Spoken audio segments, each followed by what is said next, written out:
ओमज्ञानतिमिरान्धस्य ज्ञानाञ्जनशलाकया चक्षुरुन्मिलितं येन तस्मै श्रीगुरुवे नमः। श्रीचैतन्यमनोभीष्टं स्थापितं येन भूतले स्वयं रूपा कदा मह्यं ददाति स्वपदान्तिकं।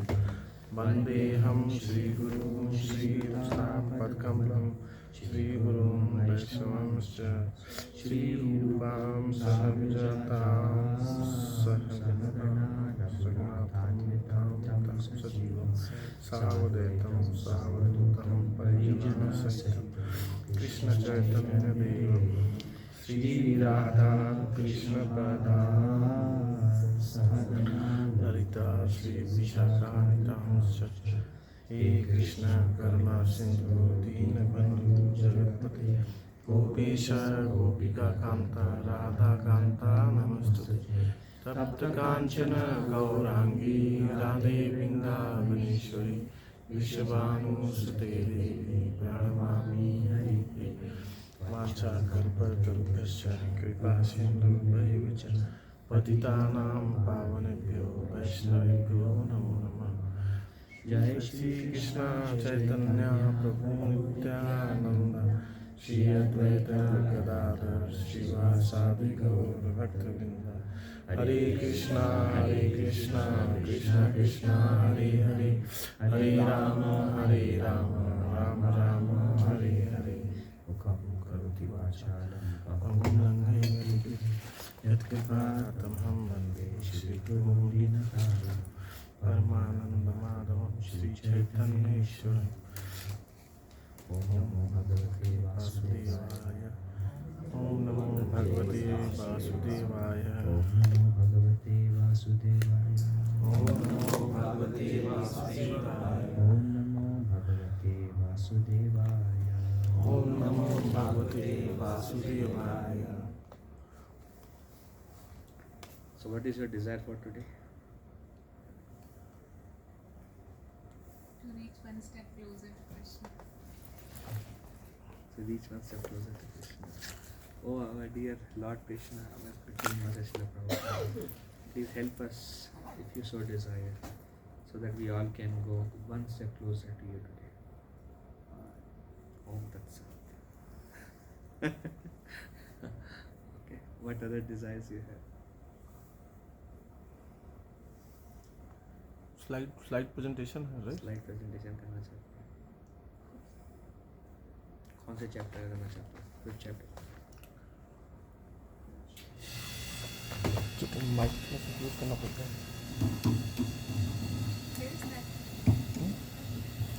तो लगा नहीं रहे प्रभु जी नहीं लगा रहे हैं। लगा लेंगे यही सब ये भी लगा रहे हैं। Last time it was story about Chaitanya Prabhu and Nityananda. Yeah, like this it's better. like Hare Krishna Hare Krishna Hare Krishna Hare Krishna। हाँ आप क्या बोल रहे थे? No, last time it was Nityananda and Prabhupada. उनके बारे में discuss किया था। So I'm not sure. You said to discuss about Prabhupada. Yeah, Prabhupada. Today Prabhupada? Short story or big story, I'm not sure, but is it good time? Prabhupada is always big story. But we can discuss something about Prabhupada if you want to hear about Prabhupada. Because that is, I think, base for this coming year, right?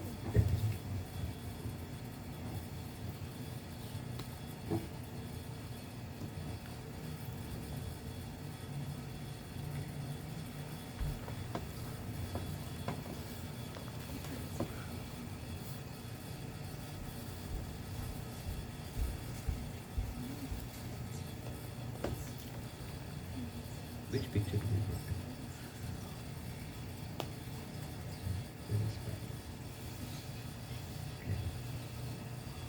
Okay. His Divine Grace Bhaktisiddhanta Swami Srila Prabhupada. So Srila Prabhupada, oh, biography यहाँ पे है. But anyways, we'll speak in our own words. Srila Prabhupada was born in the year 1896. 4 years before 1900. Many people born in Calcutta, West Bengal. Srila Prabhupada was born in Calcutta.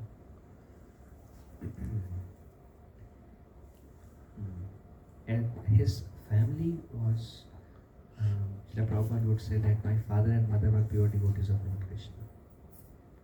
From his childhood, he would observe that his father would, used to has a shop, a business, Srila Prabhupada.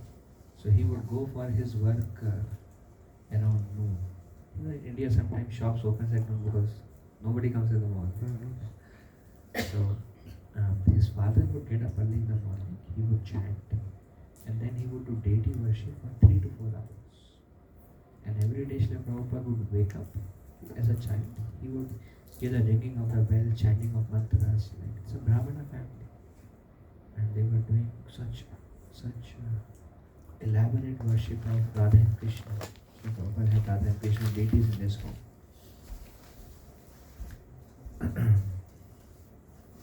And 12 o'clock, Srila Prabhupada's father would go to and come late in the night and then again do deity worship and take rest. That's all he had in his life. Like lot of deity worship and chanting. Srila Prabhupada in his childhood was very much attracted to Jagannath and Orissa. Very, very attracted. Calcutta to Orissa is like an overnight journey. Actually, Calcutta to Orissa. So it is said that Srila Prabhupada would go to, with his friends sometimes, Prabhupada would go to Thakura station. And there are so many platforms. So he would look like which train is going to Orissa. And he would just like, oh, this train is going to Orissa. If I sit in this train, then I will go and see Jagannath. That much attraction Srila Prabhupada has for Jagannath. So when Srila Prabhupada saw that, when his father's name was Gaur Mohan Dev, and Srila Prabhupada's name was Abhay. So when his father saw that such attraction for Jagannath, so when Prabhupada was small, then his father Gaur Mohan Dev, he arranged, he like some old lady sell like a cart. So Srila Prabhupada himself decorated, built little bit behind, and engaged all his friends, got the deity of Jagannath Baldev Subhadra, and arranged a Rath Yatra for children. That much attraction Srila Prabhupada had for Jagannath and Rath Yatra from his early childhood. Gaur Mohan Dev and his father also gave him a Radha Krishna deities to worship. So Prabhupada had his personal Radha Krishna deities. And nearby Srila Prabhupada's home, Srila Prabhupada was born under a jackfruit tree. So that property is now owned by ISKCON, that jackfruit tree, and there is also like a monumental of Srila Prabhupada there.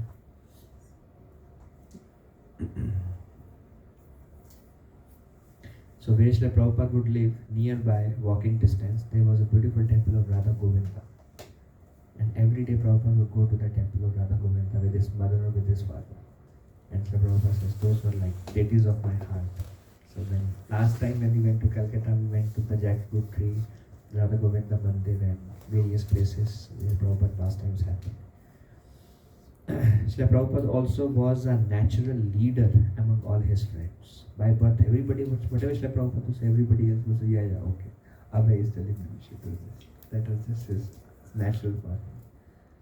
So then Srila Prabhupada, as he grew up, at an early age, his mother left the body. When Prabhupada was still very, very young, before even he went to college. And father took care of Srila Prabhupada just like a father and mother. Then Srila Prabhupada got admission into a college. At that time, when Srila Prabhupada went into the college, there was a Free India movement. Mahatma Gandhi was very active that time. And Lal Bahadur was many personalities. Who are those personalities? Vallabhbhai Patel. Huh? Vallabhbhai Patel. You Vallabhbhai Patel. freedom movement. हाँ. बहादुर Vallabhbhai Shastri, Patel, Mahatma Gandhi, Nehru, Subhash Chandra Bose. Subhash Chandra Bose, तुम मुझे खून दो मैं तुम्हें आज़ादी दूंगा. तो that movement was. Lal Bahadur Shastri. So that time. East India Company. Huh? East India Company was also in Calcutta. So there was a lot of movement going on that time.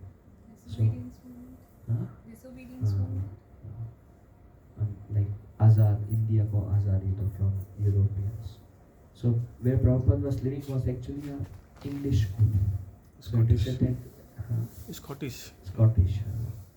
So Srila Prabhupada, it is said Srila Prabhupada actually denied to take the degree from that college. Like that was the time going on. And when Srila Prabhupada was in home, he would worship Radha Krishna deities daily. But when he went to college, then he took his Radha Krishna deities with him and he would keep in his room. And he would worship little bit. And Srila Prabhupada became very much involved with this freedom movement and also his own studies, education. So he would take care of some minimal worship of Radha Krishna that time he would do. And all his friends, everybody. And I think some of these leaders were from that Scottish college. One or two main leaders from that college was from that college. Subhash He's the Chandra Bose. only main Bengali leader. Subhash Chandra Bose. Subhash Chandra Bose. He was a senior, immediate senior. He was immediately senior to Srila Prabhupada. So that time it was like a huge influence on in that school, and naturally like he was very driven for Azadi, Subhash Chandra Bose. So it was like a huge thing that time. Srila Prabhupada also, like when Prabhupada was in his school, Srila Prabhupada's father Gaur Mohan, they would invite all the saints in his home and feed them. It was a culture. And whoever would come after giving prasad, Gaur Mohan, they would ask these saints, please bless so that my son can become a devotee of Srimati Radharani. And when Srila Prabhupada was born, there is a tradition when somebody is born, you showed Janam Patri to somebody. So there, they said he will be a great spiritual leader and he will start his mission at the age of 70, in the old age, and this boy will build 108 temples all over the world.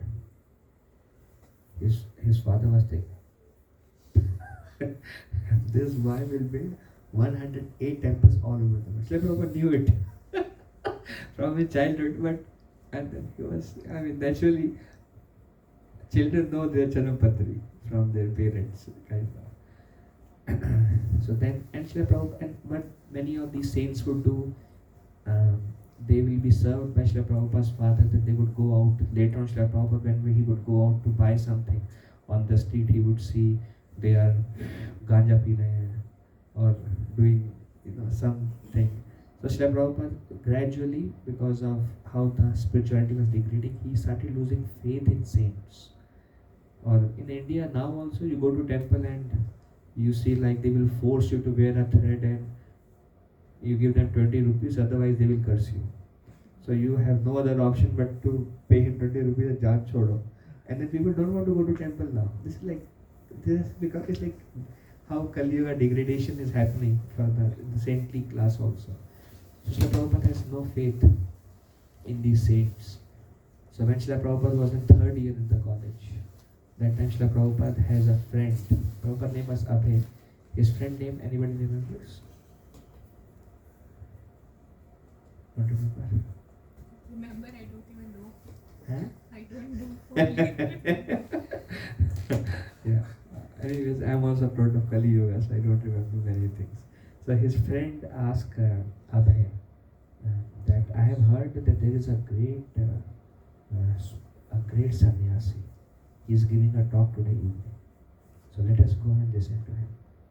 So Srila Prabhupada says that I don't have faith in all these sannyasis. I have seen so many throughout my childhood. My father would invite sannyasis and feed them. So his friend said, no, this is special. I have heard many great things about him. So Srila Prabhupada said, all right, if you say so, then I will come. So Srila Prabhupada took his friend. They both went, only two of them. And they went to this location. Its address was 1 Ulta Tanga Junction. And there they went upstairs on the terrace. And one sannyasi, great personality, powerful, was sitting there on the Vyasasana, heavily speaking on the philosophy of Lord Chaitanya Mahaprabhu. Srila Prabhupada, when he saw him, was like, wow, that is a seeing that personality. Like, wow. Prabhupada immediately bowed down to him. Naturally, it Actually, when you see a pure devotee, now, your head will just bow down. That's the power they carry actually. You know, it just bow down. Srila Prabhupada felt like something was unique about it. And Srila Prabhupada got up with his folded hand. Prabhupada was a youth, in third year college, maybe 21, 22 years, like very youth. 26 years. Thank you, Prabhuji. So Srila Prabhupada got up with folded hands, and this sannyasi, he said, he looked at everybody he is speaking, and he looked at the sannyasi and he said, young man, you should take this mission of Sri Chaitanya Mahaprabhu and spread it all over the world in English language. I'm like, wow. You should take this mission of Sri Chaitanya Mahaprabhu and spread it all over the world in English language. And Prabhupada was thinking, I'm seeing him for the first time. I didn't even hear him once. And he has given me a lifelong mission. This is how powerful pure devotees are. First sight, he understood what this boy will do. And his name was Bhaktisiddhanta Sarasvati Thakura. Great personality, powerful. He is Srila Bhaktisiddhanta Saraswati Thakura, it is said he is a personal servant of Srimati Radharani. Actually, tomorrow, day after tomorrow, is his appearance day. Monday. Bhaktisiddhanta Saraswati Thakur. Amazing. Today we're going to discuss about him actually. Next week went to Srila Prabhu. Now we can continue. Continue on Saraswati Thakur. That was like background. That was like background. Background में सिर्फ Prabhupada and continue on Saraswati Thakur. इच्छा तो बहुत है Prabhu. If you want, we can discuss about Saraswati Thakur today, or we can discuss about it next week and continue with Prabhupada's journey. Today, Huh? today about Bhaktisiddhanta. Today of Saraswati Thakur. Wow, desires change in few minutes. Kaliyuga attack. Hmm? Kaliyuga attack. It's not Kali Yuga. Do you want to hear about Saraswati Thakur? Prabhupada. And then next week we continue from here, Srila Prabhupada's journey, and continue further. Alright. So let us hear about Bhaktisiddhanta Saraswati Thakur today. We change topics like this, spontaneous. Okay. So, Sri Chaitanya Mahaprabhu and Nityananda Prabhu, we discussed about him last week. They appeared in Bengal. Lord Krishna, Srimati Radharani and Balaram, they appeared 500 years ago. After Sri Chaitanya Mahaprabhu and Nityananda Prabhu, they all departed back to spiritual world. Slowly, the teaching started to, the Kali Yuga influence began, and teaching started to degrade. And Sri Chaitanya Mahaprabhu told that after I depart, this whole Bengal will be submerged in water. What happened when Lord Krishna departed back to? Lord Krishna told Uddhava, once I depart, ocean will cover the entire Dwarka. Same thing Lord Chaitanya said, once I depart, Ganga will cover entire Bengal. 200 years. The whole area of Lord Chaitanya Mahaprabhu's appearance, birthplace, place of pastimes, everything covered. And as the Kali Yuga was increasing, people were having many material desires. So people started becoming more and more degraded, and they started using the teachings of Lord Chaitanya in a degraded way, and everything was kind of misunderstood. The whole teaching of everything started to fail. The whole mission. That time, during Mahaprabhu's time, everybody became a devotee. When Mahaprabhu left, everything started to fall. Then a great personality was born. His name was Bhaktisiddhanta Thakur. And Bhaktisiddhanta Thakur, he was also born in near Bengal. There was no authentic teachings of Sri Chaitanya Mahaprabhu, the philosophy of Krishna consciousness. Should I tell you how degradation happened? No. We want upgradation only. Why it got submerged, the place? Chaitanya Mahaprabhu said it will happen once I leave. And how do we go to Mayapuri and all that? After 200 years, again Ganga left and Navadip was exposed, but everything was destroyed. It's only like, if the ocean goes away, then what do you see? Reti. So it was everything was like a bed of Ganga, and Ganga shifted. So if you see Navadip, yesterday we were discussing, Navadip is 9 islands. So every place surrounded by river. And if river rise, what will happen? Khatam. Everything is finished. And everything, like, because of Baad bolte hain, everything was flooded and everything, all the houses, everything like went away with it. And during Bhakti, actually Bhakti Thakur, he brought back the tradition of Mayapur. Because Chaitanya Mahaprabhu came in his vision and Chaitanya Mahaprabhu told him, if we discuss the life of Bhakti Thakur, then Saraswati Thakur will go. It's all connected actually, how things are progressing. So, Bhakti Vinod Thakur, when he was a Bhakti Vinod Thakur, something I have to speak about Bhakti Vinod Thakur, otherwise I cannot speak about Saraswati Thakur. It's all connected. So Bhakti Vinod Thakur, when he was young, Bhakti Vinod Thakur started taking interest in Vivekananda, and these philosophies are there from Kapila, these 6 Nyaya, like Vedic scriptures. So Bhakti Vinod Thakur started studying all this. Bhakti Vinod Thakur also went to Orissa. Bhakti Vinod Thakur was very interested in spirituality. Bhakti Vinod Thakur started taking interest in Christianity that time also. Bhakti Vinod Thakur was seeking.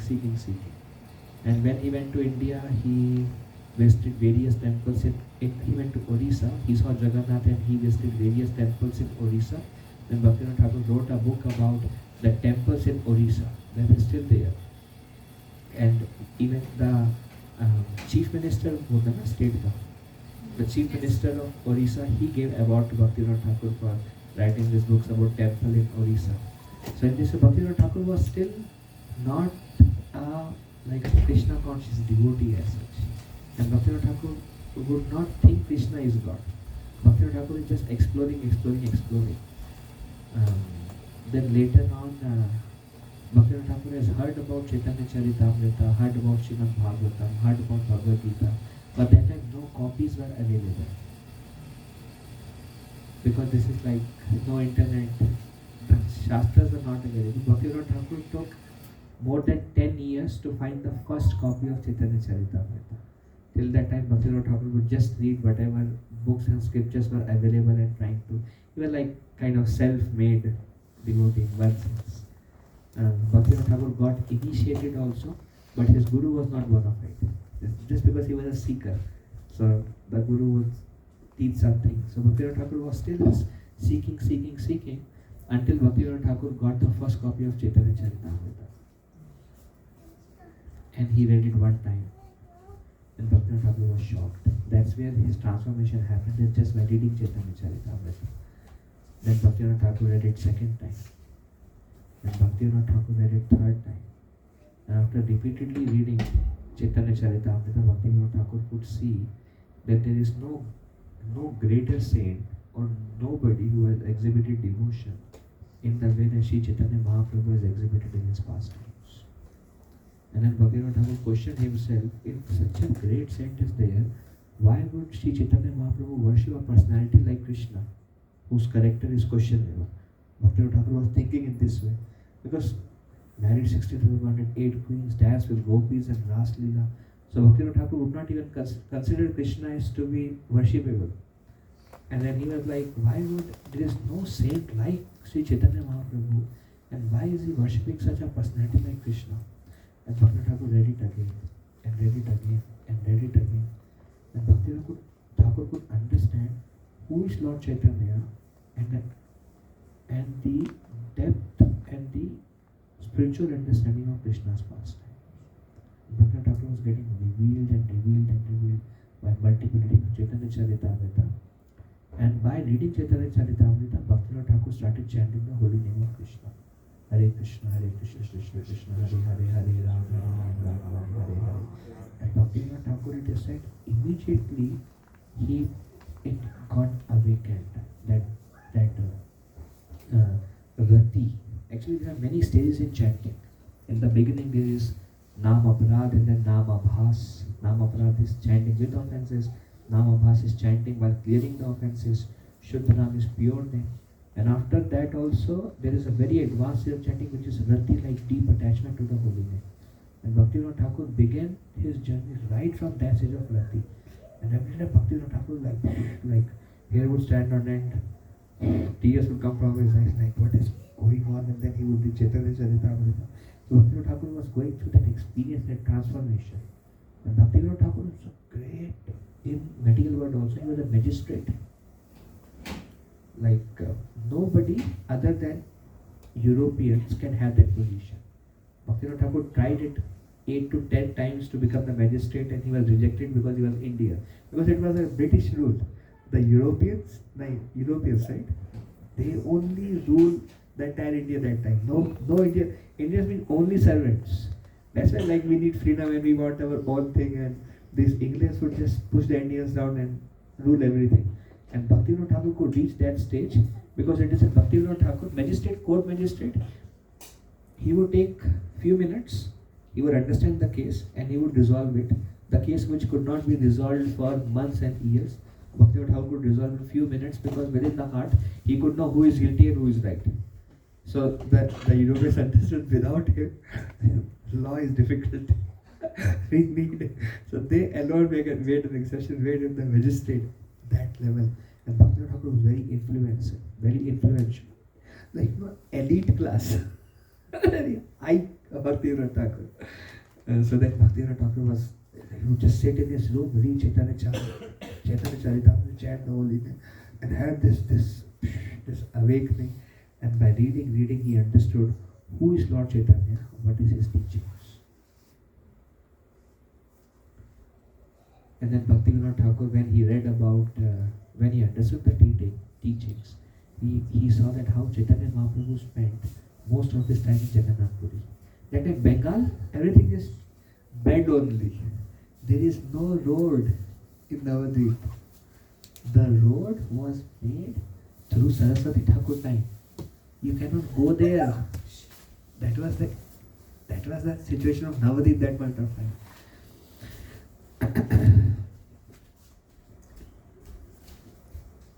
We started with Srila Prabhupada and Saraswati Thakur, now we are Bhaktivinoda. Now we'll continue some more Bhaktivinoda Thakur. Till Saraswati Thakur appears. So then Bhaktivinoda Thakur went to Orissa, because that is the only place Chaitanya Mahaprabhu pastime still exists, like those places. And then Bhaktivinoda Thakur, when he went there, he saw people are teaching, and everybody has deviated from the philosophy of Sri Chaitanya Mahaprabhu. And Bhaktivinoda Thakur, and these are called Apasampradayas. Apasampradayas means Apa means basically non-bona fide. Sampradayas which is coming from Sri Chaitanya Mahaprabhu, non-bona fide. So they would chant different mantras. So they would chant Bhajo Nitai Gaur Radhe Sham Hare Krishna Hare Ram. So they left the Hare Krishna Mahamantra and they started making up their own mantras. And they said Hare Krishna Mahamantra is only meant to be chanted within the mind only, not so. It's like all the false teachings were sprung up. And Bhaktivinoda Thakur alone, like how Mahaprabhu revealed to him, he would tell. And Bhaktivinoda Thakur, one quality Bhaktivinoda Thakur was very humble, always like this. And these are like great, like Kshatriyas and teachings, this Upper Sampradaya, this non-bona fide teachings. And Bhaktivinoda Thakur tried to, like everywhere the forces was, he is alone practicing this pure philosophy of Sri Chaitanya Mahaprabhu, and everywhere else this wrong motions were there. and then Bhaktivinoda Thakur would try to speak to somebody about what is Chaitanya Charitamrita says this here, Chaitanya Bhagavad says this. These are true teachings of Lord Chaitanya, and they would just ignore and they would have their own followers. And Bhaktivinoda Thakur himself felt very, very helpless in spreading the true teachings of Sri Chaitanya Mahaprabhu. It is described, Bhaktivinoda Thakur's schedule is described that Bhaktivinoda Thakur would, this is in Orissa, Bhaktivinoda Thakur, Bhaktivinoda Thakur since his childhood he was a writer. When Bhaktivinoda Thakur was in his school, his teacher told him that you should write. And that's why he started writing books on the temples in Orissa and so many things before only. But when he came to the Chaitanya Charitamrita, he started writing about Lord Chaitanya's philosophy, translating different books in Bengali. He was like, he is considered, the Goswamis. I don't think we discuss about Goswamis here. But Sri Chaitanya Mahaprabhu has some followers who were the 6 Goswamis of Vrindavan. And they spread the teachings of Sri Chaitanya Mahaprabhu, Lord Krishna, Bhagavad Gita, far and wide. They kind of re-established those teachings. So likewise, after Sri Chaitanya Mahaprabhu, it was Bhaktivinoda Thakur who re-established the philosophy of Sri Chaitanya Mahaprabhu. And that's why Bhaktivinoda Thakur is also referred by the name 7th Goswami. Because everything was like gone, and all the upper sampradayas took over. So he's the one who actually started originating. Then Bhaktivinoda Thakur would spend almost 6 hours of his time writing the true teachings of Sri Chaitanya Mahaprabhu in Bengali, in English and various other languages. A lot of oppositions. His schedule is mentioned. Bhaktivinoda Thakur would sleep at 10 p.m. and he would get up at 12 a.m. At 12 a.m. to 4 a.m. Bhaktivinoda Thakur would write what he understood from Chaitanya Charitamrita. And then 4 to 6 he would chant, 4 to 7 he would chant. Every day Bhaktivinoda Thakur would chant 64 rounds of Hare Krishna Mahamantra, along with writing for 6 hours, and then he would go for work because he was a magistrate. Then he would come back. His lunch and dinner was like 2 chapatis and a glass of milk. Live a very austere life, and because Bhaktivinoda Thakur was also started to appear, his great sadhaka, and also started to appear as a spiritual leader. Sometimes people would come and ask questions, so he would see them, he would go to work, he would write 6 hours, translate from Sanskrit to Bengali, and he would do his own 64 rounds. So that was the daily schedule of Bhaktivinoda Thakur. He would sleep total 2.5 hours every day. 2 hours in the night, 10 to 12, and half an hour he would take rest in the afternoon. Amazing actually. And there was so much opposition that Bhaktivinoda Thakur was facing. And Bhaktivinoda Thakur started praying, my Lord, I alone am unable to bring out the mission of Sri Chaitanya Mahaprabhu. Please send me a ray of Vishnu who will help me to spread the teachings of Lord Chaitanya far and wide. And after repeatedly praying in this way, then the 6th or the 7th child born was Vimala Prasad. And that later on he came to be known as Bhaktisiddhanta Sarasvati Thakur. So he was born by the prayers of Bhaktivinoda Thakur, because Bhaktivinoda Thakur felt himself like he alone is not able to spread the mission. Actually, right now it's so easy for us to understand Krishna consciousness practice. Why? Because of the hardship that they have taken to establish and bring Chaitanya Mahaprabhu teachings to this far. That it is like everywhere temples are there, centers are there, books are there, everything is like this for us.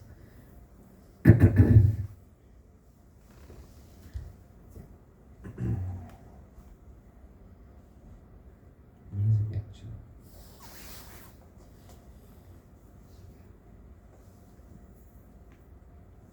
So now we come back to Saraswati Thakur, whose appearance day is day after tomorrow. So Saraswati Thakur was born. Saraswati Thakur was a Naishtika Brahmachari throughout his life. Naishtika Brahmachari, it means he didn't even lose a drop of semen throughout his life. Naishtika Brahmachari. Prabhupada said, my Guru Maharaj is a Naishtika Brahmachari. Later on, Saraswati Thakur took sannyas also. And Saraswati Thakur is also called by the name Simha Guru. Simha means lion, because he defeated these upper sampradayas with such strong forces It is said when Saraswati Thakur would speak, everybody, all this upper sampradaya, he was such a strong personality, because Bhaktivinoda Thakur was finding it like very hard to penetrate into the mainstream Krishna consciousness that time. So Saraswati Thakur was the one who came to assist in Bhaktivinoda Thakur's movement.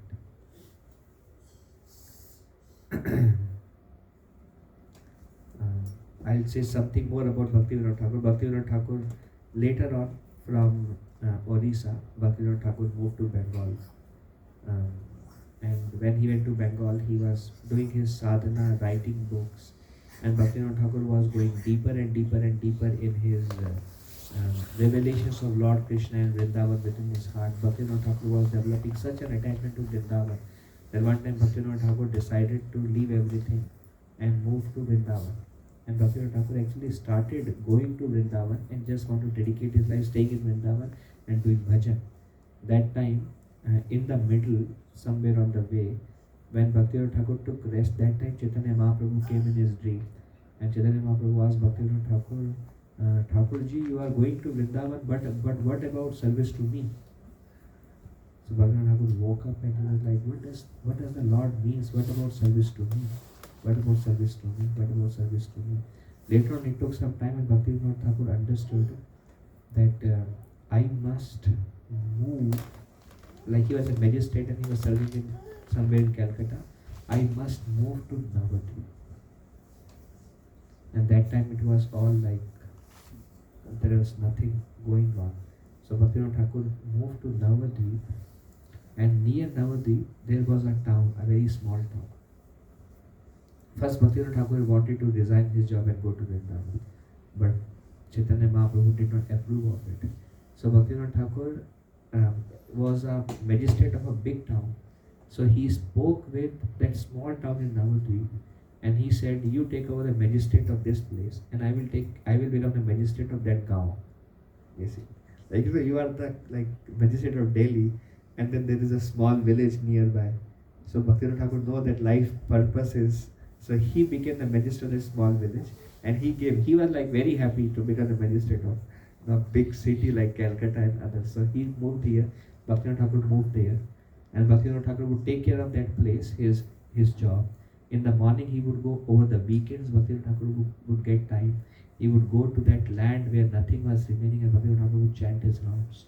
Then one time Bhaktivinoda Thakur, the hotel in which he was staying, Bhaktivinoda Thakur, son Saraswati Thakur was also there with him. And there was one Jamindar or landlord, three of them were there, and they were standing on a terrace in that hotel where Bhaktivinoda Thakur was staying. Then in the evening, Bhaktivinoda Thakur saw that from the middle of nowhere, there was this Adbhut Mandir, huge temple, lighted everywhere, and it was just appearing, shining. And then Bhaktivinoda Thakur asked his son, Saraswati Thakur, do you see something? Saraswati Thakur said, I see Adbhut Mandir there.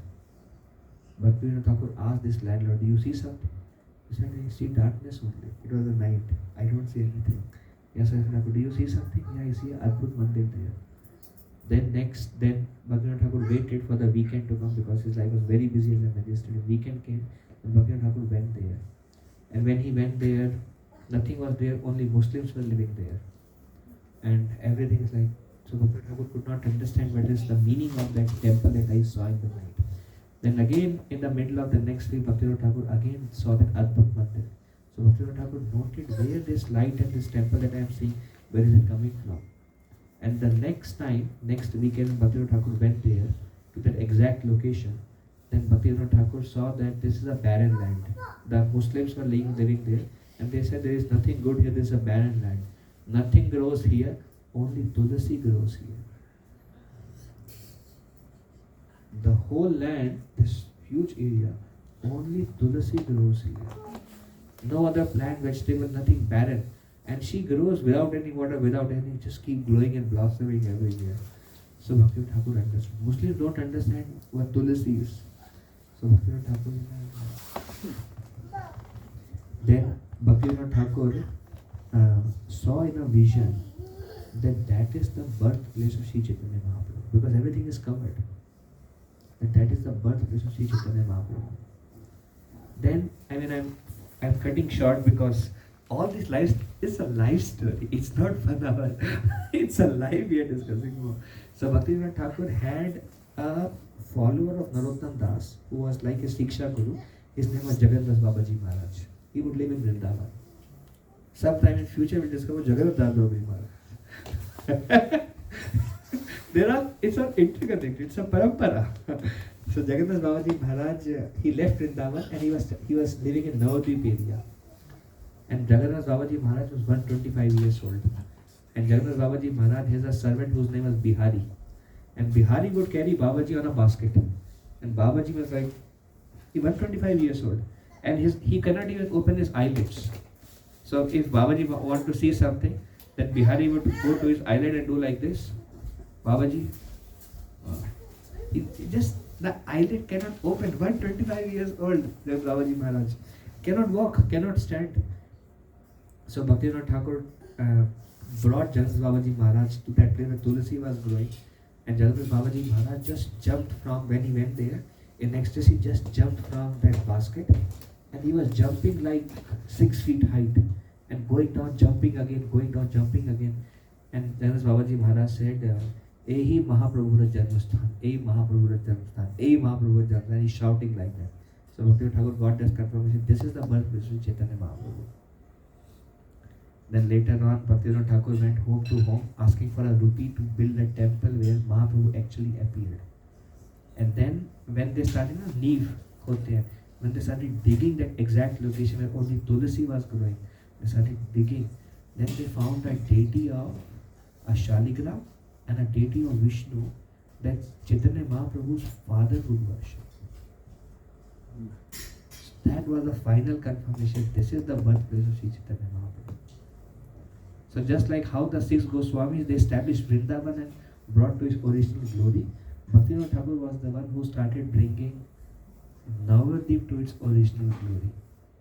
Before Bhaktivinoda Thakur left the world, Bhaktivinoda Thakur gave this instruction to his son Sarasvati Thakur that bring Navadvip back to its original state. And that's why Sarasvati Thakur also made his headquarters in Navadvip and would live there. And whatever vision Chaitanya Mahaprabhu would give, that's how Navadvip started bringing back. So this is a whole heritage in which what we have now is like brought about in this particular ways.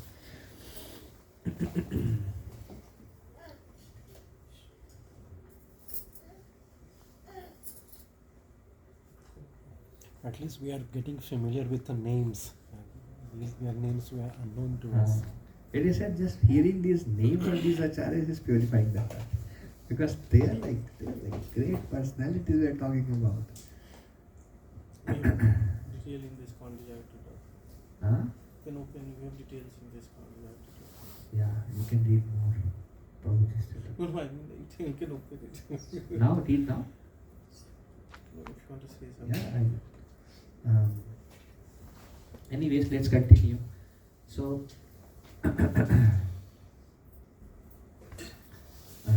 that was something about Bhaktivinoda Thakur. And Bhaktivinoda Thakur, his son, Saraswati Thakur.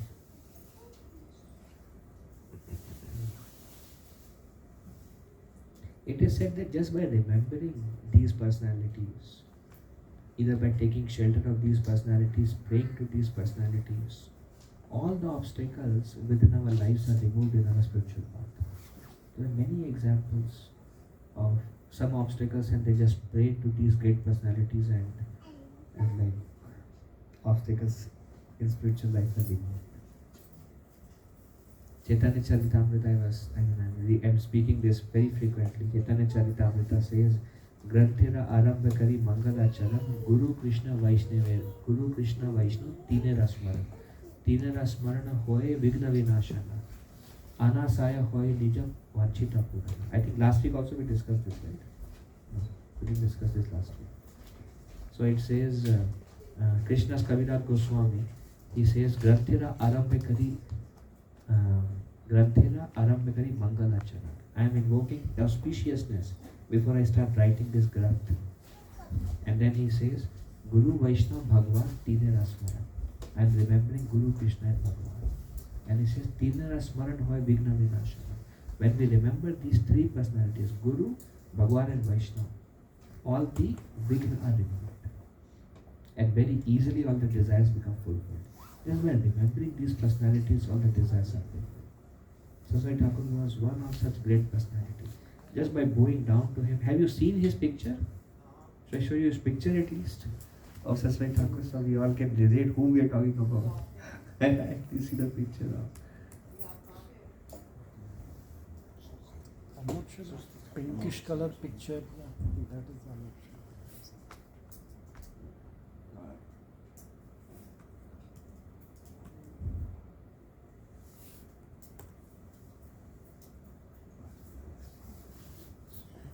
What happened?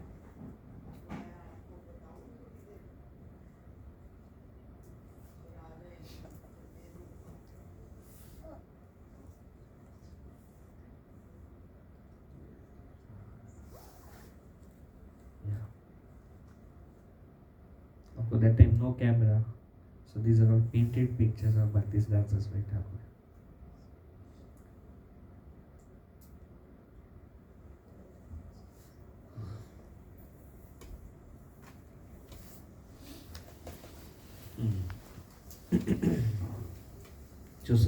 So Saraswati Thakur, when he was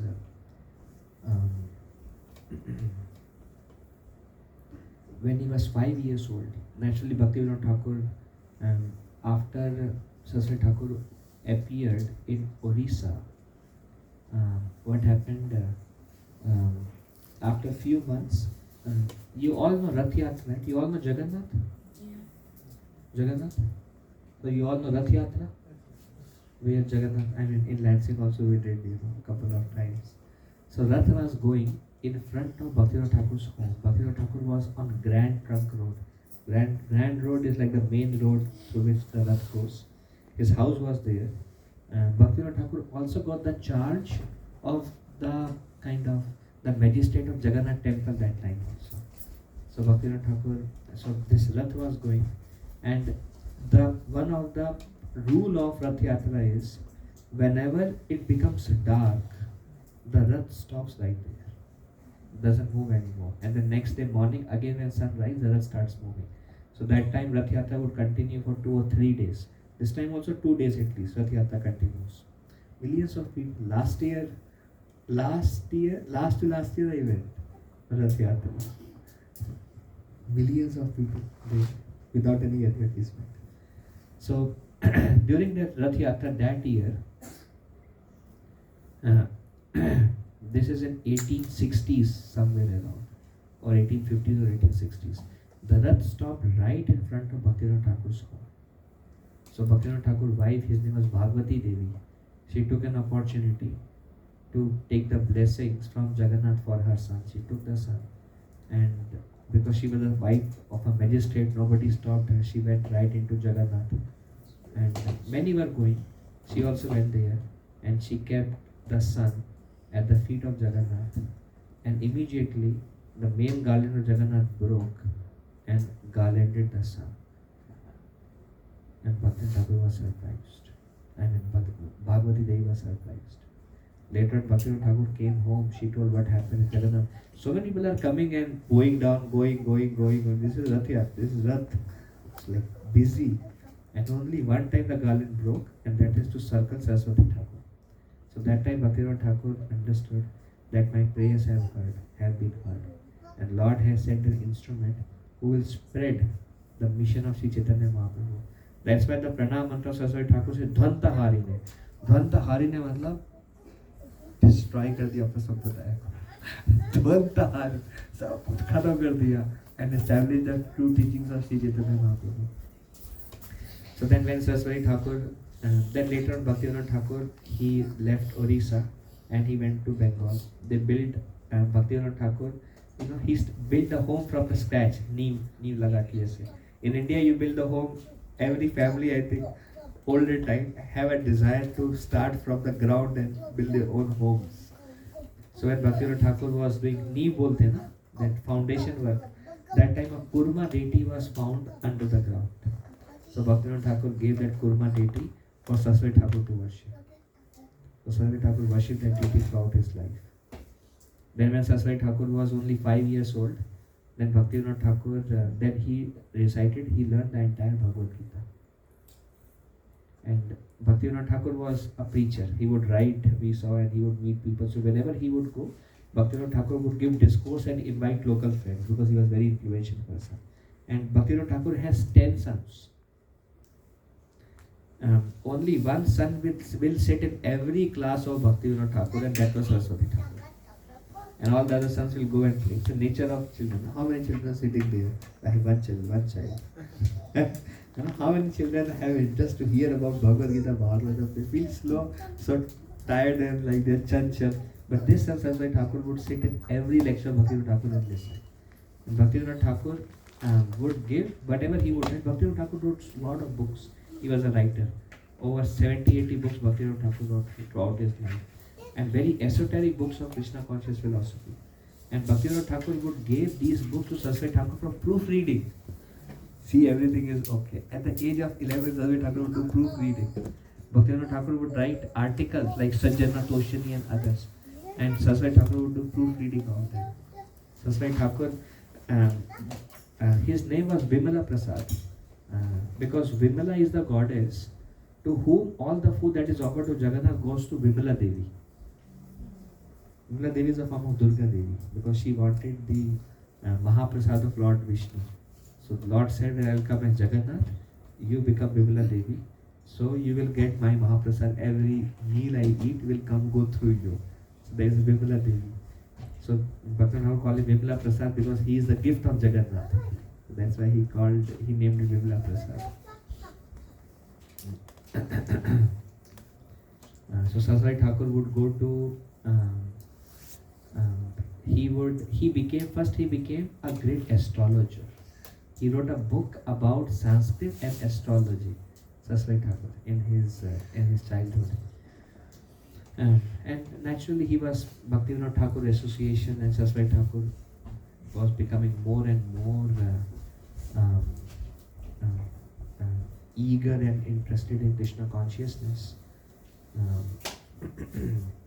Saraswati Thakur, he was like the best student. The professor gave him the name Sarasvati. You know whatever Sarasvati means? जो भी इसको बोलो वो याद कर लेता है. Whatever he hears once, he remembers everything. That's why Sarasvati is like goddess of learning. So gave that Vimal Prasad the title Sarasvati because he was like that. But Saraswati Thakur also, like Srila Prabhupada followed his Guru Maharaj Saraswati Thakur. Saraswati Thakur also did not take a degree after completion. Saraswati Thakur said, if I get a degree, he was anyways the best student.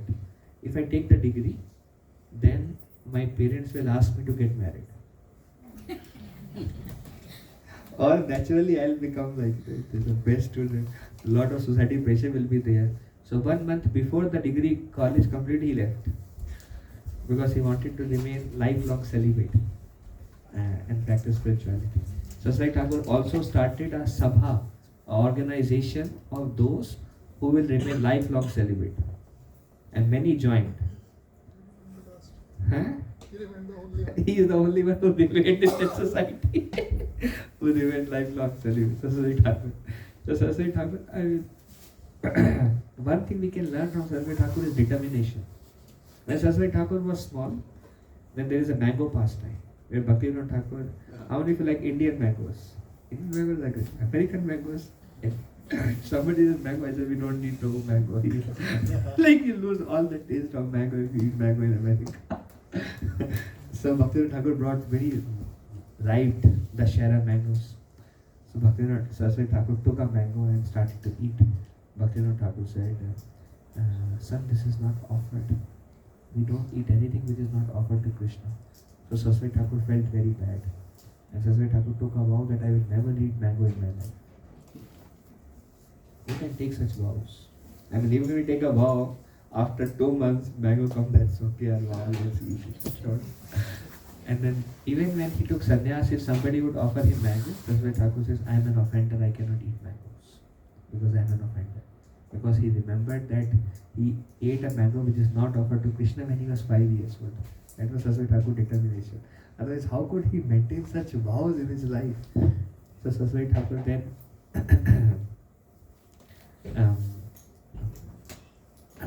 then Bhaktivinoda Thakur. I am doing fast forward. We'll take 10 more minutes to discuss about Saraswati Thakur. Please bear with me. So then Saraswati Thakur, his father, where would his father live now?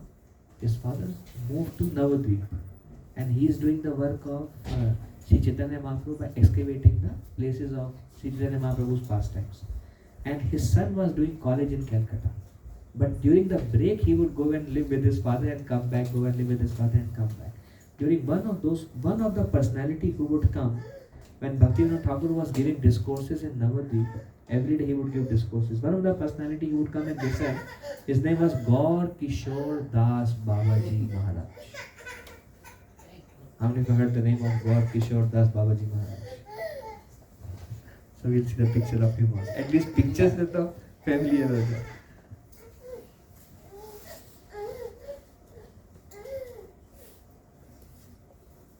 Yeah, so this is Gaur Kishore Das Babaji.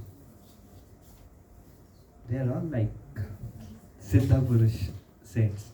So Gaur Kishore Babaji Maharaj would come and listen to the discourse and Bhaktivinoda Thakur would speak.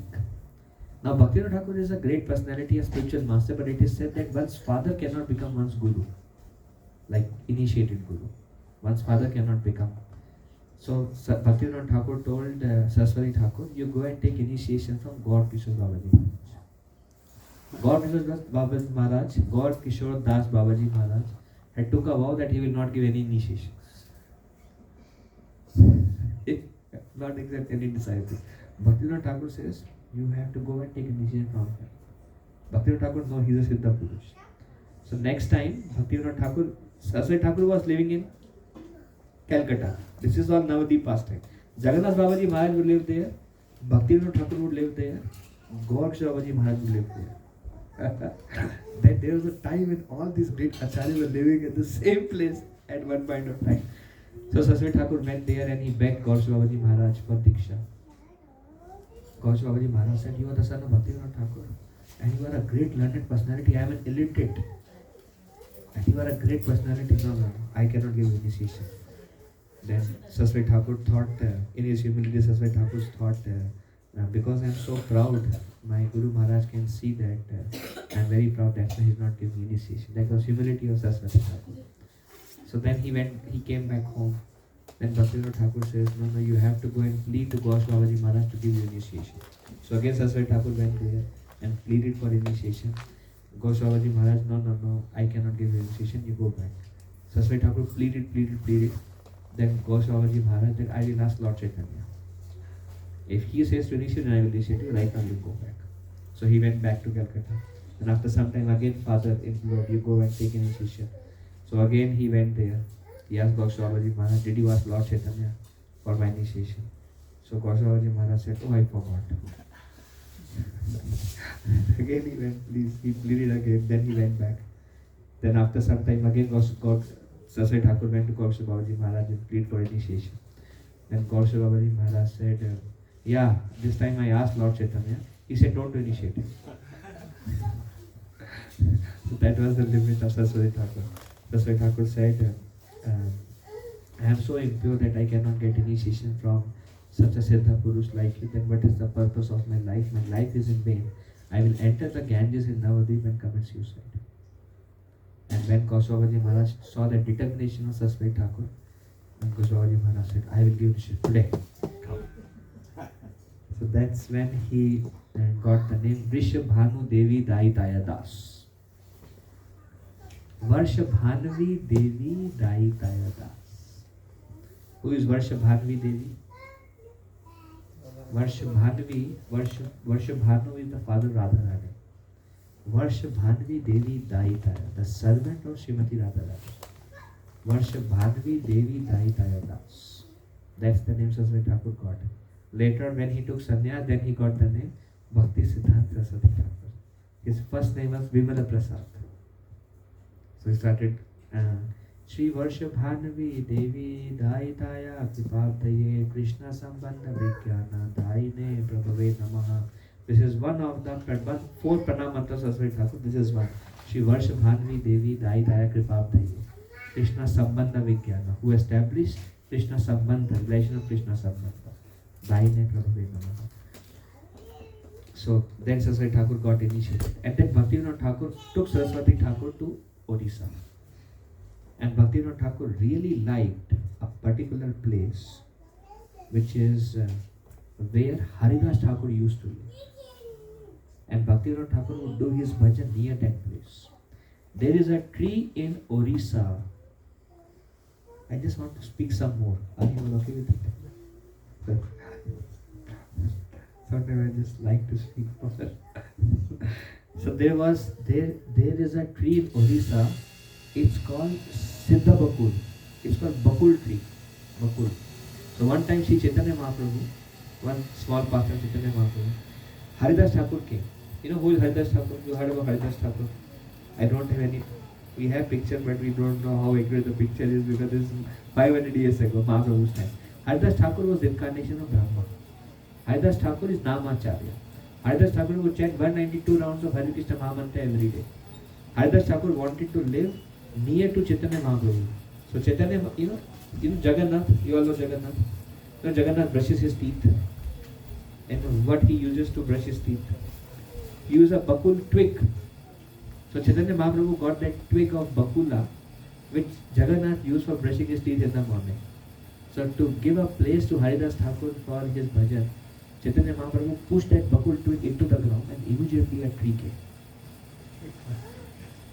And that tree is Bakul tree. And Mahaprabhu told him, you live here. Later on, you know Jagannath is changed every 12 years. You know this? So they were thinking where to get the wood this time for Jagannath. So they decided we'll take the wood from Bakul tree, Siddha Bakul tree. Bakul tree that time, because this is what Mahaprabhu made himself, and this is where Haridas Thakur would perform 192 rounds of chanting Hare Krishna Mahamantra.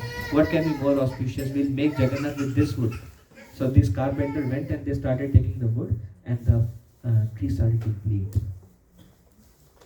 They cut and tree started to bleed.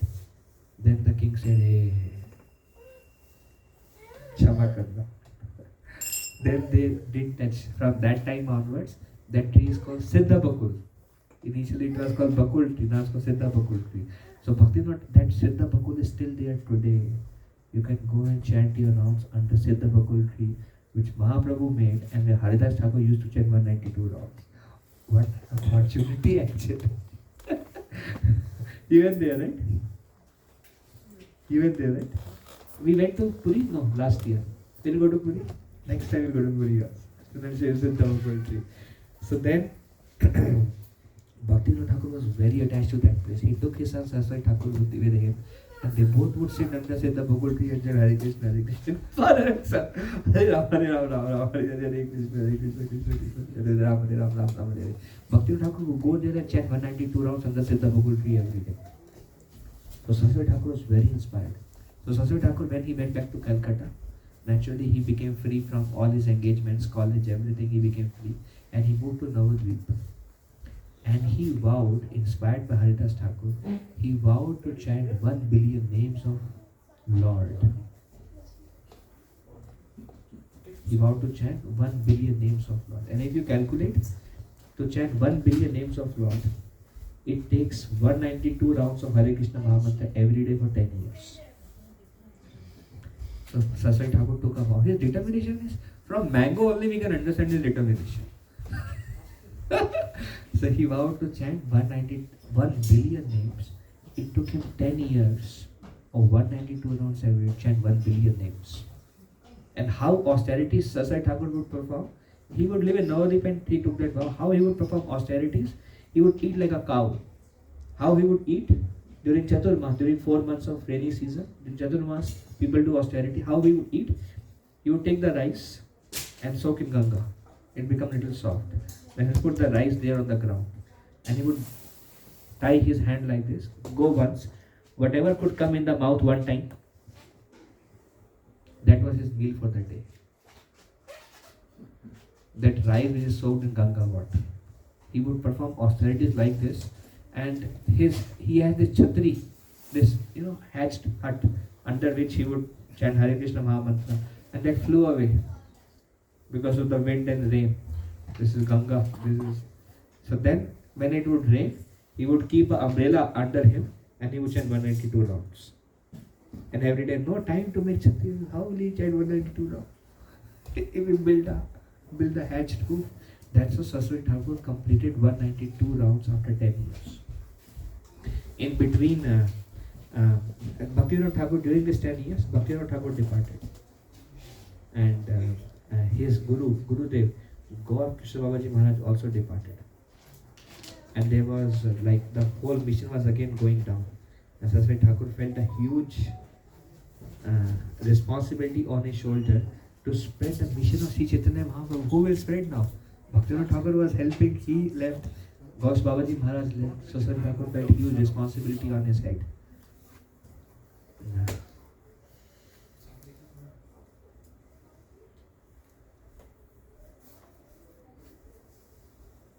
Saraswati Thakur felt huge responsibility on his head. So that time there was one disciple of Bhaktivinoda Thakur. His name was Nikunj Bihari Prabhu. So Nikunj Bihari Prabhu was asking who is the next personality who will take forward the teachings of Sri Chaitanya Mahaprabhu. Then everybody in Calcutta and all other people who were practicing devotional service, they said there is only one personality who can stand now, because everybody has left, and that is Bhaktivinoda Thakur's own son Saraswati Thakur. So they said, where do we find him? So that his name was Varshabhanvi Devi. Where do we find him? They said, we heard that he is chanting his rounds in Navadvip. He has taken a vow. So Nikunj Bihari Prabhu, he went to Navadvip, and then he asked, do you know somebody, Varshabhanvi Devi? They said, we don't know anybody like that. Do you know some son of Bhaktivinoda Thakur? They said, we don't know. But we know one mad person. He sits and chants the whole day. Only one time he goes to the Ganges, and we just see him running, and he says, Gaura, Gaura, Gaura. He just goes, jump to Ganga, get up, go back, and then he chants his rounds. We only see him running during one time in a day. We know that one mad person, probably you're talking about him. So Nikunj Bihari Prabhu went to him, and Nikunj Bihari Prabhu asked him, we have to spread the mission of Sri Chaitanya Mahaprabhu. We need somebody who can take this forward. So Varshabhan Daitaya Prabhu said, don't you see Chaitanya Mahaprabhu is dancing here? Don't you see Nitai? And that was the vision of, and he did not give any answer, and he said, the Lord is waiting, and he just ran away. He didn't give any reply, and he went. So Nikunj Bihari Prabhu lost some hopes that how this will happen. Then after 10 years, when the vow was complete, before Saraswati Thakur saw that dream. And he saw Bhaktivinoda Thakur, he saw Gaur Krishna Babaji Maharaj, he saw Chaitanya Mahaprabhu, Nityananda Prabhu, Panch Tattva, Radha and Krishna. And they said, it's time to spread the mission. Go ahead, we will provide everything. Everything is arranged. Go ahead. Then Saraswati Thakur, he remembered Nikunj Bihari Prabhu many years back. So he now asked, where is Nikunj Bihari Prabhu? So he went to Nikunj Bihari Prabhu's home. Nikunj Bihari Prabhu was a great businessman. He said, now time has come. Let us spread the mission of Sri Chaitanya Mahaprabhu. It is said all these great acharyas, they opened their shop based on the holy name. So then he went to Nikunj Bihari Prabhu. Then the first place they got was one Ulta Tanga Junction. One Ulta Tanga Junction. Street, house number 1, Ulta Tanga Junction is the name of the road. That was the first temple of Saraswati Thakur. That was the base of Saraswati Thakur. And that's where Srila Prabhupada came to hear, and Saraswati Thakur was preaching ferociously the teachings of Sri Chaitanya Mahaprabhu. And Bhakti Thakur saw the personality. He just finished 1 billion names. That time Prabhupada was like in freedom movement and Subhash Chandra Bose and whatever. He was quite, and then he saw Saraswati Thakur. He's a great personality. Immediately Saraswati Thakur, just by seeing him, he said, you will spread the mission of Sri Chaitanya Mahaprabhu all over the world. And then Prabhupada got him. That time his name was Nave. He was like, I just came here. We are a freedom fighter. India is still captured. And who is this saint? Oh, powerful he. Saraswati Thakur, great personality. How Saraswati Thakur would preach now? He would have few followers. they would go to different city. They would get down in a train station. Let's say many people are there, na?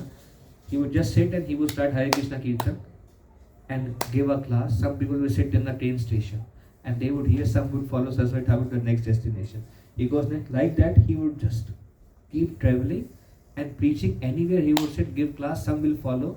And this way Saraswati Thakur opened temples of Sri Chaitanya Mahaprabhu and Lord Krishna, 64 temples all over India. He opened 64 mutt, and he alone, that time nobody was there, he like a Simha Guru, he defeated all the upper sampradayas and established the pure teaching of Sri Chaitanya Mahaprabhu. 64 mutts he opened in India. And then India is taken over. All these poor or bogus philosophies were defeated. And then Saraswati Thakur told Srila Prabhupada, you take this message and spread all over the world. So Bhaktivinoda Thakur, he reawakened the teachings. Everything was lost. He revived the teachings. He established Navadvip. Saraswati Thakur spread it all over India. And Srila Prabhupada spread it all over the world. And we are just eating the fruits of the work that these three great personalities have done. There are many things more that can be said, but I think it gives us some idea of the glorious life of Saraswati Thakur and some idea about Bhaktivinoda Thakur. Maybe next week we can have some idea about Srila Prabhupada's life also. We'll begin from Srila Prabhupada met Saraswati Thakur and then what happened. And then how from there the whole world is chanting Hare Krishna. Alright? What do you think? It's wonderful to just hear about these personalities. So who created this Mahamantra, Hare Krishna, Hare Krishna? This is from Upanishad. Oh, There is a Upanishad called Kali Santan Upanishad, and there Narad Muni and Brahma's interaction. Narad Muni asked Brahma Ji, Kali Yuga is coming, sir. Brahma Ji, my father, how will the people be delivered? Brahma Ji said to Narad Muni, don't worry, by the name of Hari, everybody in Kali Yuga will be delivered. Narad Muni said, there are so many names of Hari. Which name of Hari should one chant in this age of Kali? Then Brahma Ji said, Hare Krishna, Krishna Krishna, Hare Hare, Hare Ram, Ram Ram, Hare Hare. Iti Shodaksharam Nam, Kali Kalpashu Nasham, Natta Parantara Payo, Sarva Vedeshu Drishyate. Iti Shodaksharam Nam. जो ये 16 नाम करेगा, Shodaksharam Nam, Kali Kalpashu Nasham, Kali के सारे कल्पश का नाश हो जाएगा. Natta Parantara Payo, Parantara Payo is higher.